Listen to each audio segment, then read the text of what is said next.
हरे कृष्णा। स्वागत है आप सभी का हमारे यूट्यूब चैनल सभी कृष्ण की दुनिया में।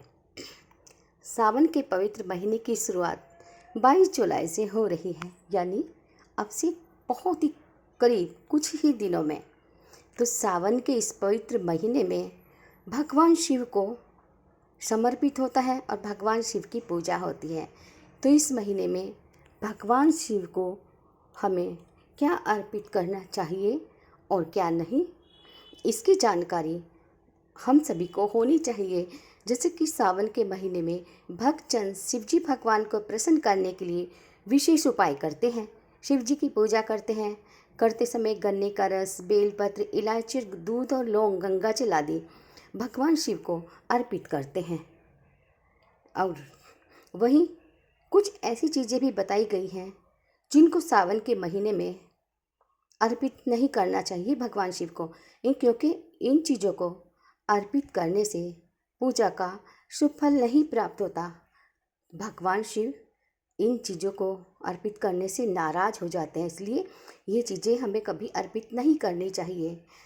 और केतकी और कमल का फूल, केतकी और कमल का फूल अर्पित नहीं करना चाहिए, क्योंकि इन फूलों को करने से भगवान शिव नाराज़ हो जाते हैं। इसलिए हमें ये फूल भगवान शिव को अर्पित नहीं करने चाहिए। और न ही हमें नारियल चढ़ाना चाहिए, क्योंकि नारियल माता लक्ष्मी का प्रतीक माना जाता है। जगत के पालनहार श्री विष्णु से भी इसका संबंध माना जाता है, इसीलिए इसे भगवान शिव को अर्पित नहीं करना चाहिए। यानी कि भगवान शिव को हमें नारियल तो बिल्कुल भी अर्पित नहीं करना चाहिए, क्योंकि यह माता रानी का प्रतीक है, माता लक्ष्मी का प्रतीक है। और माता रानी की पूजा में कोई भी पूजा हो, माँ भगवती की, माँ लक्ष्मी, उसमें नारियल चढ़ाया जाता है। वहीं हल्दी का भी प्रयोग हमें नहीं करना चाहिए। भगवान शिव को रोली और सिंदूर अर्पित नहीं करना चाहिए, क्योंकि ये भी सुहाग और सौंदर्य का प्रतीक माने जाते हैं। भगवान शिव को स्त्री सुहाग से जुड़ी कोई भी सामग्री हमें अर्पित नहीं करनी चाहिए, क्योंकि ये सभी सामग्रियाँ, सिंदूर, रोली, ये सभी स्त्री के सुहाग और सौंदर्य से संबंधित है, यानी सौंदर्य का प्रतीक मानी जाती हैं।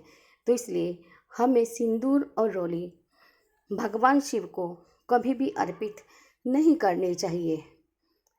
और हमें भगवान शिव को हमेशा वही चीज़ें अर्पित करनी चाहिए जो कि भगवान शिव को प्रसन्न करें। ऐसे में ही तुलसी के पत्ते, शिवजी की पूजा में कभी भी तुलसी के पत्तों का भी प्रयोग नहीं करना चाहिए। ऐसा करने से भी देवों के देव महादेव नाराज होते हैं और हमें पूजा के लाभ की बजाय उल्टे परेशानियों का सामना करना पड़ता है।